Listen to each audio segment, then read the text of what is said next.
E a palavra que está no meu coração para esses dias está no Salmo de número 24. Salmos de número 24, a partir do verso 1 em diante, que diz assim: Do Senhor é a terra e a sua plenitude, o mundo e aqueles que nele habitam. Porque ele afundou sobre os mares e afirmou sobre os rios. Quem subirá ao monte do Senhor? Ou quem estará no lugar santo? Aquele que é limpo de mãos e puro de coração, que não entrega sua alma à vaidade e nem jura enganosamente. Este receberá a bênção do Senhor e a justiça do Deus da sua salvação. Esta é a geração daqueles que buscam a tua face, ó Deus de Jacó. Levantai, ó portas, vossas cabeças. Levantai, ó entradas eternas, e entrará o Rei da Glória. Quem é este Rei da Glória? O Senhor forte e poderoso, o Senhor poderoso na guerra. Levantai, ó porta, as vossas cabeças. Levantai-vos, ó entradas eternas, e entrará o Rei da Glória. Quem é este Rei da Glória? O Senhor dos Exércitos, ele é o Rei da Glória. Eu acabei de ler aqui o Salmo de número 24, eu li do verso 1 até o verso de número 10, onde traz para nós algumas expressões muito poderosas do que Deus representa e do que Davi está sentindo nesse momento. Você sabe que o Salmo de número 24 é um salmo escrito por Davi. E aqui Davi vai revelar o domínio universal de Deus, que é digno de entrar no seu santuário, pelo qual o próprio Deus é o Rei da Glória. Na verdade, aqui também você vê Davi confirmando o firmamento, Davi confirmando a criação de Deus, Davi confirmando o poder de Deus, a natureza de Deus e a construção de tudo que existe na terra. Ele é revelado também através da oração, através do cântico que Davi está expressando no número de 24 de Salmos. Você percebe que o próprio Davi começa dizendo assim, ó: do Senhor é a terra e a sua plenitude, e o mundo e aqueles que nele habitam. Primeiro, Davi está mostrando para nós a grandeza de Deus, por ele ser um Deus de criação, um Deus que criou todas as coisas, um Deus que tem domínio sobre todas as coisas. Esse salmo fala muito para nós sobre isso, ele fala sobre domínio, ele fala sobre o poder, ele fala sobre a grandeza, ele fala sobre a autoridade de Deus. E Davi revela para nós isso, um Senhor que é dono da terra, o Senhor que tem um domínio sobre toda a terra, o Senhor que tem um controle sobre todas as coisas. Do Senhor é a terra e a sua plenitude, e o mundo e aqueles que nele habitam. Ou seja, tudo é dele, tudo surgiu dele, tudo veio por causa dele. Mais uma vez, o salmista está confirmando aqui um Deus que criou todas as coisas, né? Um Deus que fez todas as coisas, inclusive a nossa vida. Nós fomos criados por ele, para adorá-lo, para servi-lo, para prestar a ele louvor, adoração e culto. É por isso que todo ser humano que anda nessa terra, distante de Deus, ele não consegue alcançar o seu propósito. Porque para que eu entenda o que Deus tem para mim, para que eu entenda os propósitos dele sobre a minha vida, eu preciso me aproximar dele. Ele me criou com um propósito. Ele é o Criador.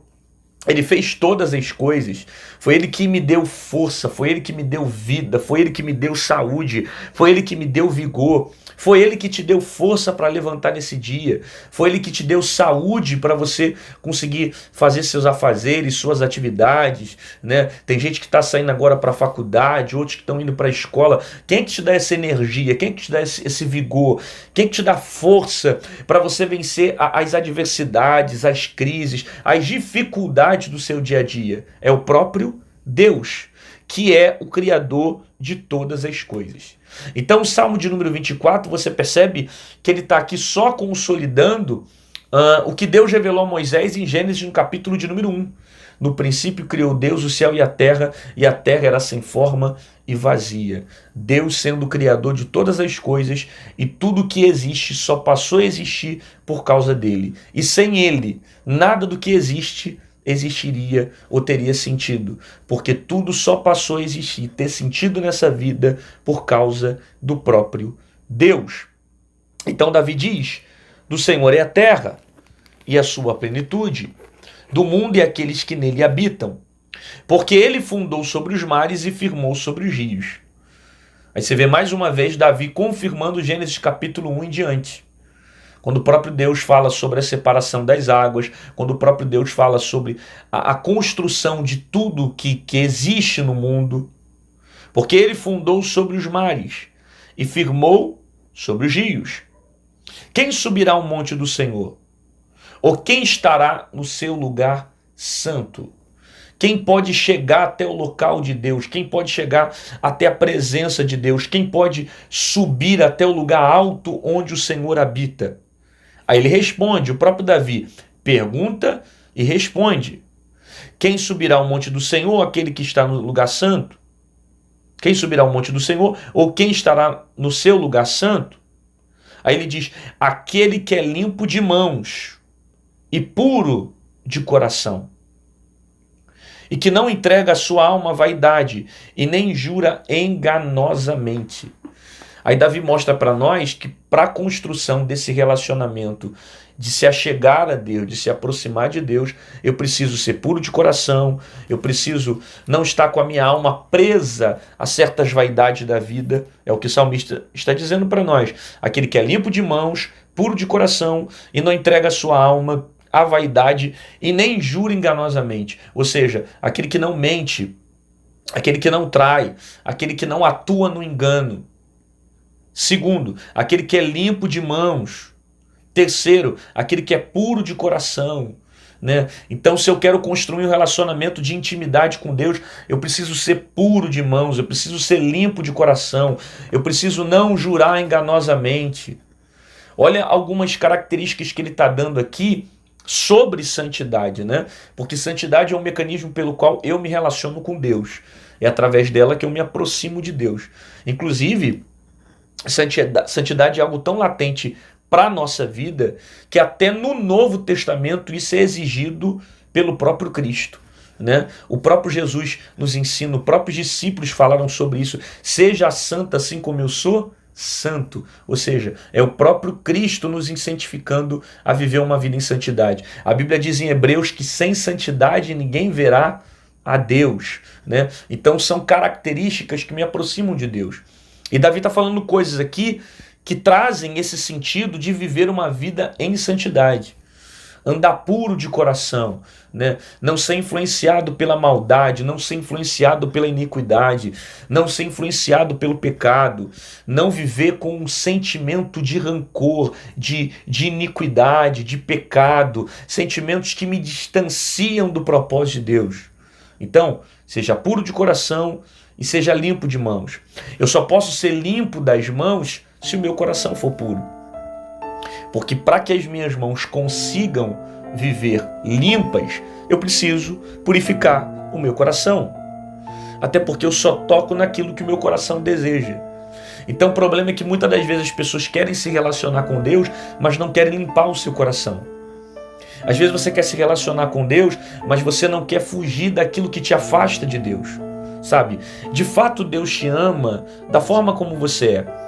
De fato, Deus tem prazer na sua vida, Ele te criou para que você viva e viva servindo a Ele e viva dentro do propósito dEle. De fato, Deus te ama e tem um propósito sobre a sua vida, mas muitas das vezes aquilo que você faz, aquilo que você toca, aquilo que você vê, o pecado que você compactua acaba te distanciando de Deus.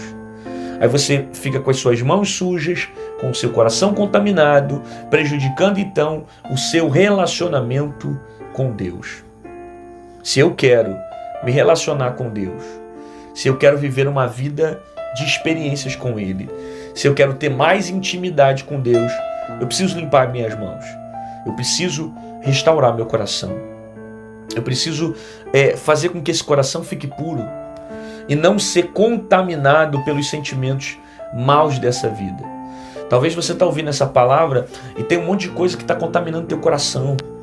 Às vezes uma injustiça, às vezes uma tristeza, às vezes um rancor, às vezes é algo que fizeram com você, às vezes alguma coisa desse mundo, às vezes alguma coisa que a Babilônia está te oferecendo e está contaminando o teu coração. E como contamina o teu coração, contamina as suas mãos.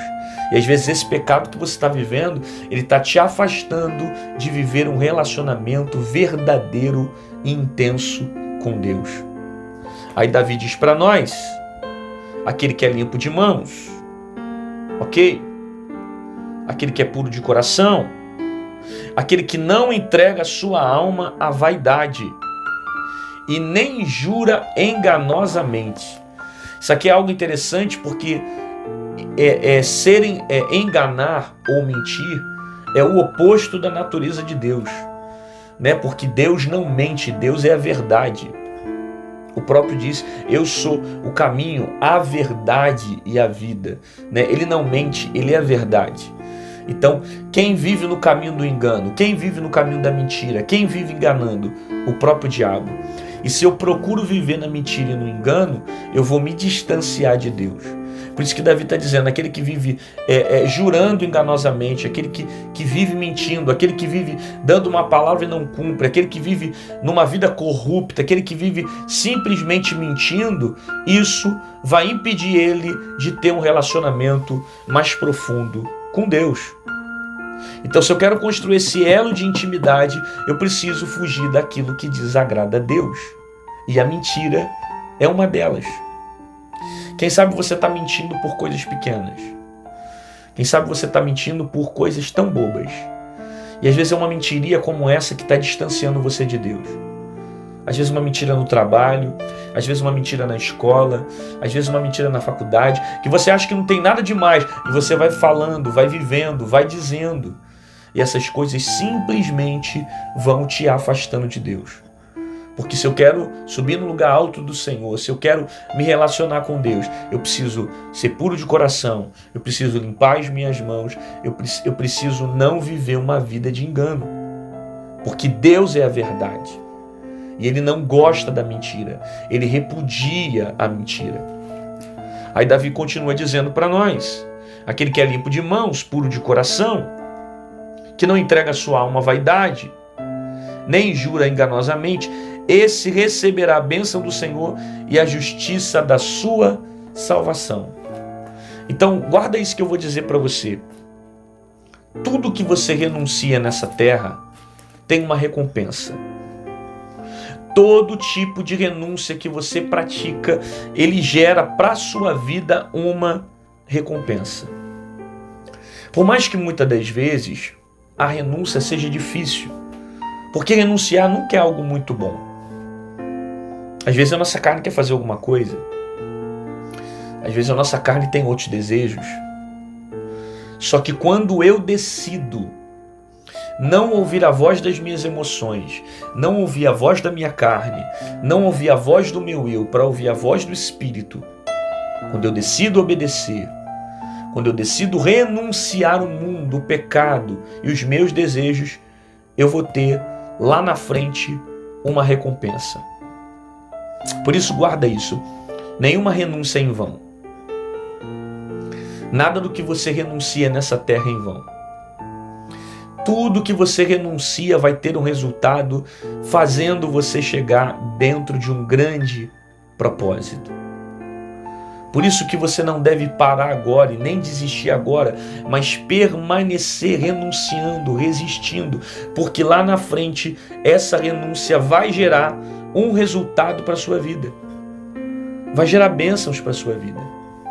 Vai gerar vitória para você, vai gerar conquistas para a sua vida. Deuteronômio capítulo 28 fala que a bênção do Senhor te alcançará.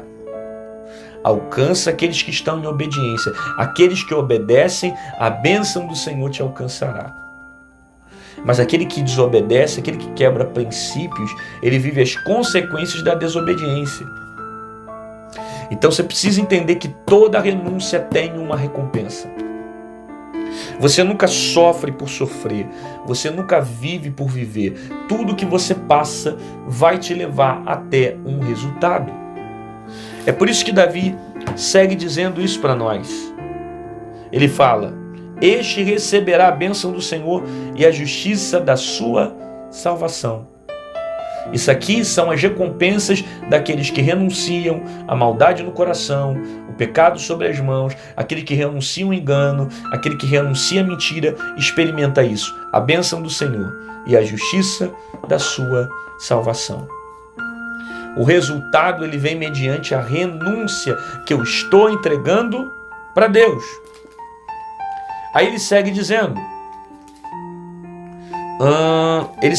aqui: esta é a geração daqueles que buscam a tua face, ó Deus de Jacó.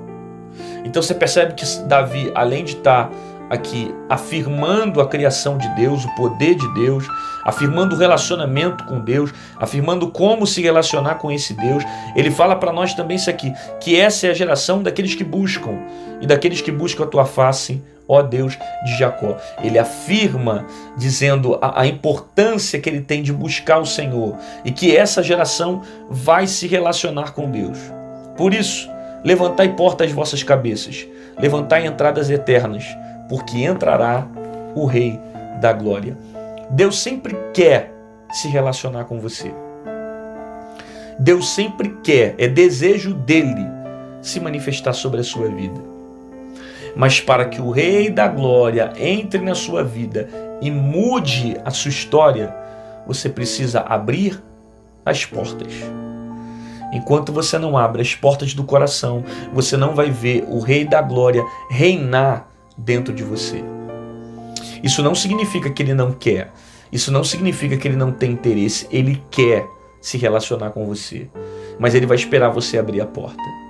Enquanto você não abrir a porta do seu coração, ele não vai entrar e não vai mudar algumas coisas que estão aí dentro. Talvez você tenha o desejo, mas você não abriu ainda.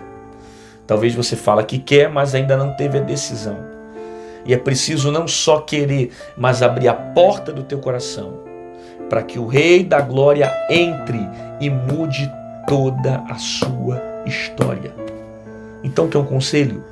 Deixa o Rei da Glória entrar e mudar algumas coisas que estão aí dentro. Porque se ele entrar, ele vai fazer morada e vai transformar a tua vida de dentro para fora. Deixa ele entrar. Abre a porta do teu coração. Se afasta daquilo que te distancia dele. Foge daquilo que possa te levar ao pecado, à queda ou à destruição, porque muito mais Deus tem para fazer e para realizar sobre a sua vida. Você recebe essa palavra? Deus está falando contigo? Então escreve aqui nos comentários. Coloca aqui: eu vou abrir a porta para o Rei da Glória entrar. Eu abro o meu coração. Eu quero ter mais intimidade com Deus. Eu quero me relacionar mais com o Senhor. Não sei, escreve alguma coisa que você entendeu dessa palavra, alguma coisa que essa palavra te edificou, o quanto essa palavra alimentou o seu espírito, a sua fé. Mostra aí para nós, para que isso revele para nós o quanto essa palavra tem alcançado o teu coração, o quanto essa palavra tem alimentado a sua vida. Ele é o Criador de todas as coisas, Ele está no controle de todas as coisas, mas Ele tem um desejo que você se relacione com Ele. Portanto, se envolva com Ele, abra o teu coração, porque muito maior o que Deus tem para fazer na sua vida. E acredite que toda a renúncia, ela tem um resultado extraordinário.